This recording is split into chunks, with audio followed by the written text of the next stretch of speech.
It was a big night for music icon Usher. Let's take a look at what happened at the NAACP Awards over the weekend to kick off today's trending stories brought to you by Walton Arts Center. Well, Usher was named Entertainer of the Year at the 55th Annual NAACP Image Awards on Saturday night, which highlighted works by entertainers and writers of color.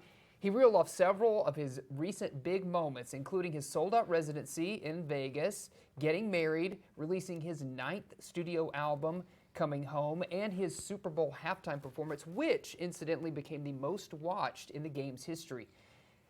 The color purple also picked up an award, Best Motion Picture, and Fantasia Barrino also went home with an award as well. So it was an emotional night, speeches, but great stuff and great things being recognized. The color purple is amazing. If you haven't checked that one out yet, you totally should. It's a great film. Yes, it is. And of course, in true Fantasia style, she sang during her acceptance speech, which I really, really love because her voice is absolutely beautiful. But I did see a lot of coverage around the NAACP Awards on social media over the weekend, and to your point, just very celebratory. It's a great way to kind of wrap up a big year for movies and a big year for the award season. Yeah, for sure.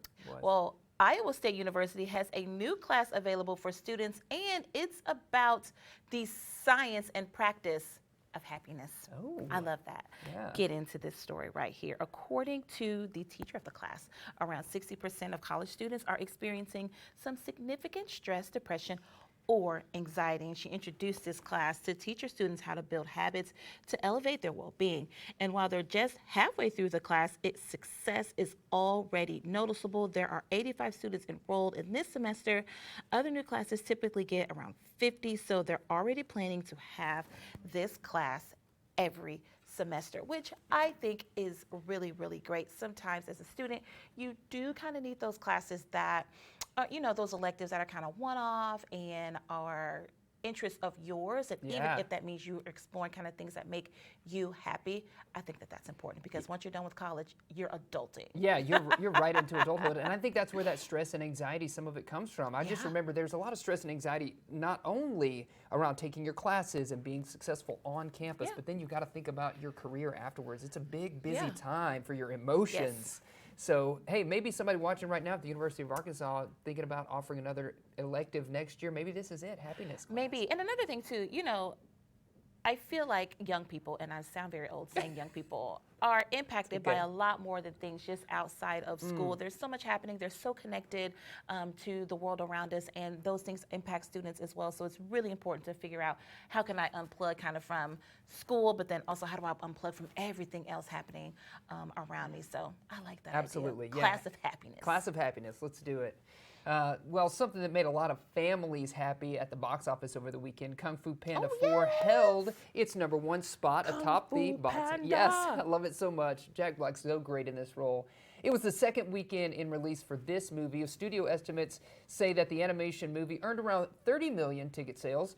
Dune Part 2 hanging on strong with second place. Okay. Yeah. Okay, you've seen this twice, right? Or 3 times? Yeah, no, twice. Okay. I might go see it a third time. I'm just saying, it's spring break week. It's great. I know they're crossing the threshold of $500 million worldwide. So those two, Dune made about just over $29 million, and those two were kind of head and shoulders above the rest of the pack, which did include several newcomers, among them Mark Wahlberg's Arthur the King, that really sweet movie that he's made with a sweet dog. That was in third place. It made a little over $7 million. And then Kristen Stewart starring in that pulpy thriller right now, Love Lies Bleeding. That was out there this weekend in fourth place. And then the American Society of Magical Negroes picked up fifth place, a little over $1 million there. So it was a busy weekend at the box office. I imagine this week being spring break week in Arkansas anyway, you're going to see an uptick in movie ticket sales. Yeah, absolutely. Well, Prince William and Prince Harry both took part in an award ceremony in honor of their late mother, Princess Diana. William gave a speech at the Diana Legacy Award, which recognizes young people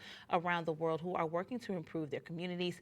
California-based Harry addressed the event via Thursday via videos you can see right here. He thanked organizers and winners for, quote, inspiring so many others and at the same time protecting my mother's legacy. This is actually something we haven't talked about yet, is this whole Kate Middleton thing. Yeah, and guess what? know. We're not. I just can't. There's too much We're not going doing on that. there, right? Too much. But I'm happy that even though they're not together on stage, they are participating in this event together. That's the relationship that I think we need to focus on. That's right. Yeah, I love that. Positivity. That's right. Some more positivity.